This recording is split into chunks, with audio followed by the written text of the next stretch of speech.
Dabba dabba dabba dabba dabba dabba dabba da. Lupin the vlog.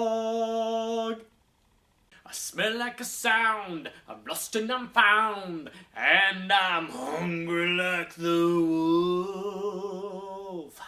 One Wolf Calls Another is the 7th episode of the Green Suit Lupin series. This episode also marks the return of Ishikawa Goemon. The episode starts off with Lupin in a serene meadow of sorts, as he's perfecting his martial arts skills by trying to cut down a bamboo stake, to trying to break apart marble statues with just his bare hands and feet, which has a hilarious payoff at the end, which you can obviously tell where that leads to. Wow, the screen is really red. There is supposedly a tournament of sorts happening at this location that Goemon is hosting for an employer of his. The prize being the legendary 3 scrolls that tell how to forge the legendary blade Zankatsuken, or Goemon's signature weapon of choice. Lupin wants to get on in the action because apparently his grandfather, Lupin the First, stole the scrolls originally, but got reclaimed from him. So it's a matter of pride for Lupin to steal the scrolls back. Also, as you probably have guessed, Fujiko also sneaks into this competition, and she acts really interesting in this point. She shows off that she does know some technique of the short sword style to very good effect. Lupin naturally gets kicked out of the tournament pretty quickly due to his own inexperience with martial arts styles and sword techniques. He gets berated by Fujiko later on, Fujiko saying, like, this is what happens when you don't have a plan. You see, I have a plan, I have these group of guys here following every word I say, and I've got a plan that's gonna drop a buttload of guns onto the island here that we could use to assassinate all these people and take the scrolls for ourselves. And that's exactly what she does. She and her posse of homies guns down most of the residents of the island, and they get all the way to the scrolls themselves until Goemon shows up and pretty much murders or kills the 2 guys that she had left after one of them got stabbed by another guard. And of course, Goemon has his code of honor and doesn't kill Fujiko. Of course, this gives Lupin enough time to get a hold of the scrolls himself, but apparently they were dummy scrolls and they were actually a stick of dynamite, which he tosses into the entrance to the real location of the scrolls, which he then blows up with that stick of dynamite and chases down that hallway, leading to the room of Goemon's employer. Now, this part I had to watch twice to fully understand what was going on in this scene, because it contradicts what happened in Goemon's first episode.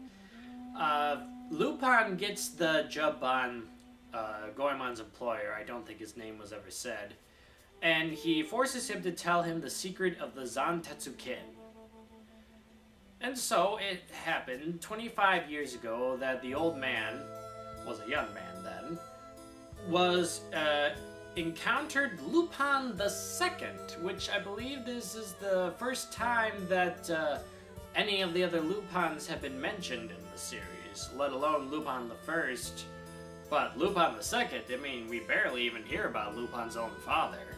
So, the old man encounters Lupin the Second and challenges him to a duel. Lupin the Second saying, you won't be able to cut a radish with that blade. And it's true, Lupin the Second uses some dagger to defeat the old man.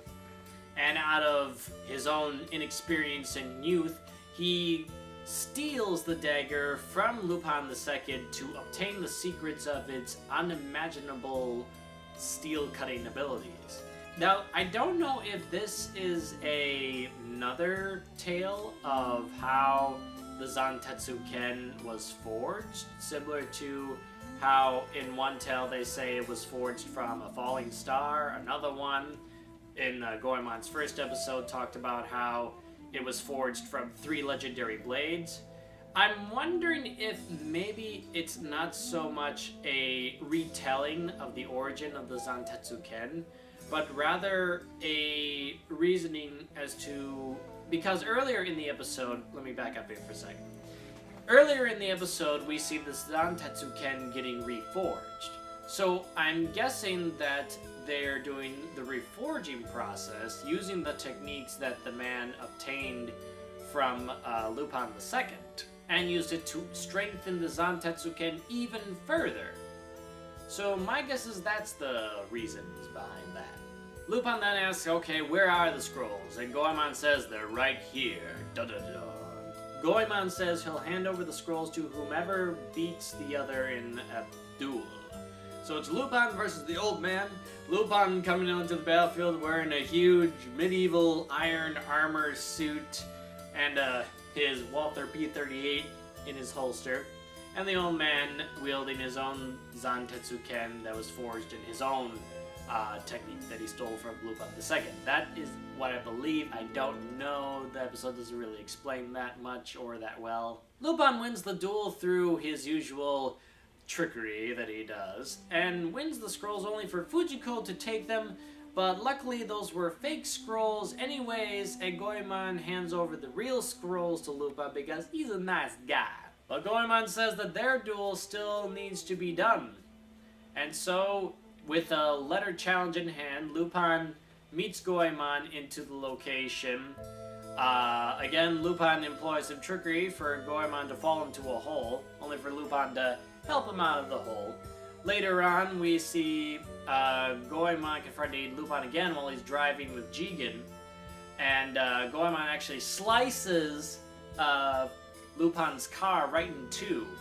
But even sliced in two, Lupin still takes half a car to try to ram into Goemon running away.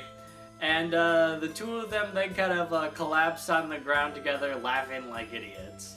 And so the episode ends with Jigen saying, well, I guess we have another oddball in our merry gang. So that was One Wolf Calls to Another. A pretty fun episode. It's nice to see Goemon come again, to see another side of him, with him being a little bit more joking with Lupin, or having, or to even smile for once, was a nice change of pace for Goemon's character. Jigen didn't really have too much to do in this episode. The real standout character was Fujiko, I believe. She showed a lot of prowess in this one. Not only being able to easily wield the short blade, but also to round up a posse and to try to steal on her own, which was a really neat treat to see. Now, this episode does have its share of problems. It's not quite clear what the old man meant by the secrets of the Zantetsuken. Is this another retelling of the origin of the Zantetsuken, or is this just how the Zantetsuken was reforged, or what? I don't really know. Either way, it's a pretty fun episode. And after this, we're finally gonna see all four of the gang members coming together to pull off a great heist in the next episode. See you there. As always, you can check me out on YouTube at Dailymotion. Dailymotion is where you can watch all my reviews with fully HD and with unedited and uncut. You can also check me out on YouTube here, where I post videos like these every Monday. And you can also subscribe to me on Twitter, where I post MangaMan news as well as anime news, as well as my liked videos that I like on YouTube. And as always, Lupin fans, this is the MangaMan, signing off.